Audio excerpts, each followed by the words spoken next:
plaintiffs in this action. And what I want to first do is to really thank my legal teammates.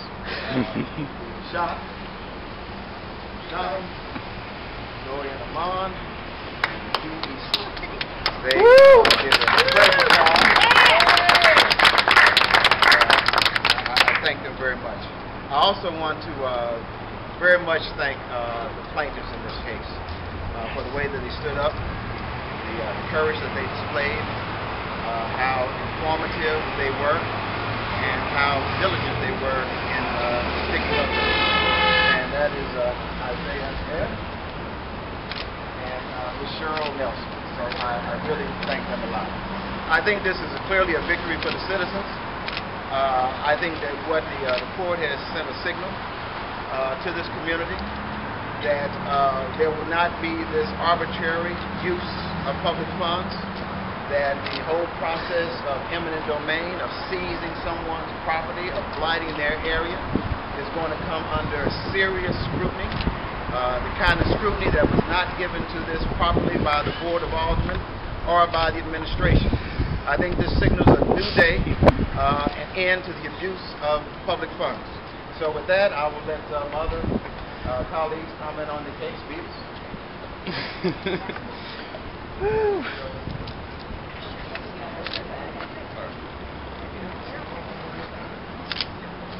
My name is Beavis Schock, and I had the honor of being asked to join the case by Eric. I'm going to say three things. The first thing is, I think we just saved the citizens of St. Louis $450 million.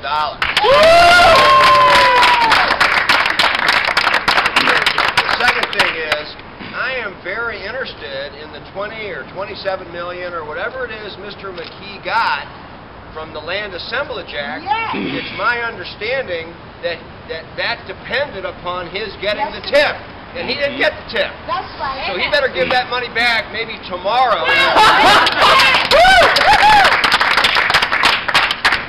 And the third thing is for the public to really understand, whether it's in the city of St. Louis, Rock Hill, Sunset Hills, when they put a blight designation on a person's private property, that's damaging to them. They can't sell their property. They can't get a loan. They probably really don't want to put new windows in or a new paint job. And the reason for that is that the government has said they really don't own their property anymore. And the core of freedom is private property. So we're so glad that Judge Dierker read this thing right. Everybody worked unbelievably hard. And I hope Mr. McKee returns that land assemblage $27 million right away.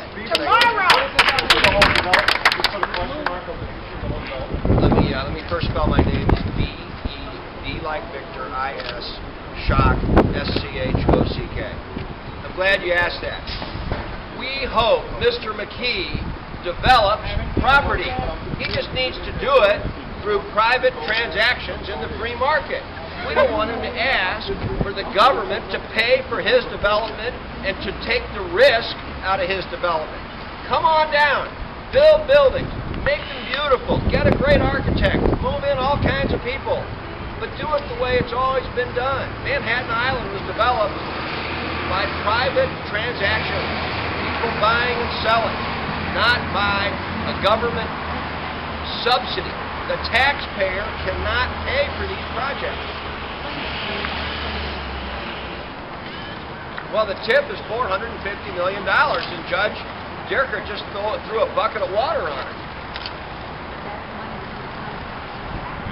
Well, allegedly. I mean, it's a complicated story, but the people don't have to pay that money now. But didn't the judge say the city can go back, do its homework, revamp the ordinance, and then do again?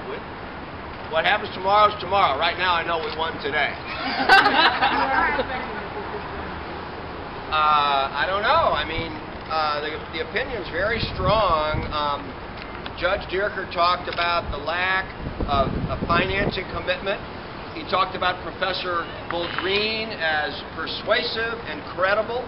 I mean, I think that Mr. McKee is going to have problems getting financing for $8 billion. In fact, Judge Dierker said that nowhere in history have people moved into a neighborhood at the rates that McKee projected for lots of middle class and upper class people to move in. It's never happened in history. What would you say the criticism is big?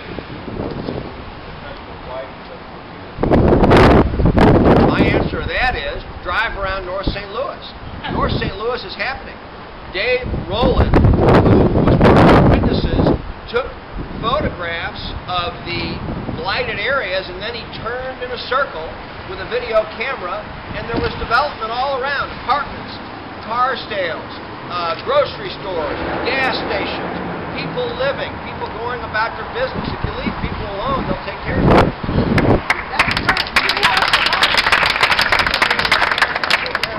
Ready?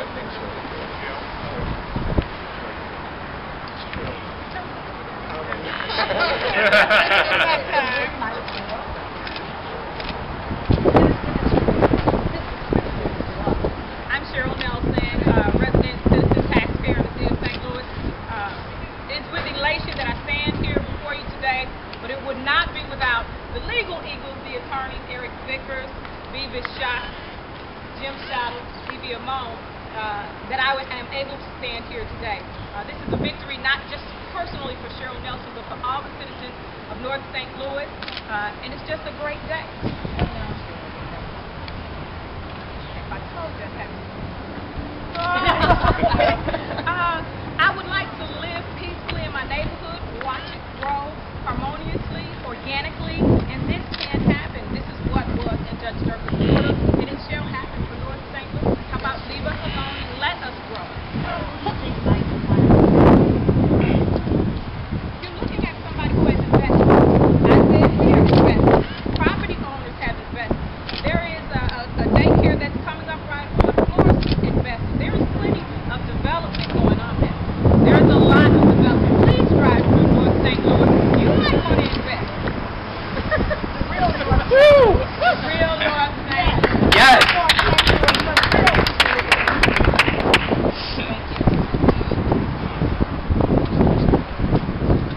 Can I say it was a great day?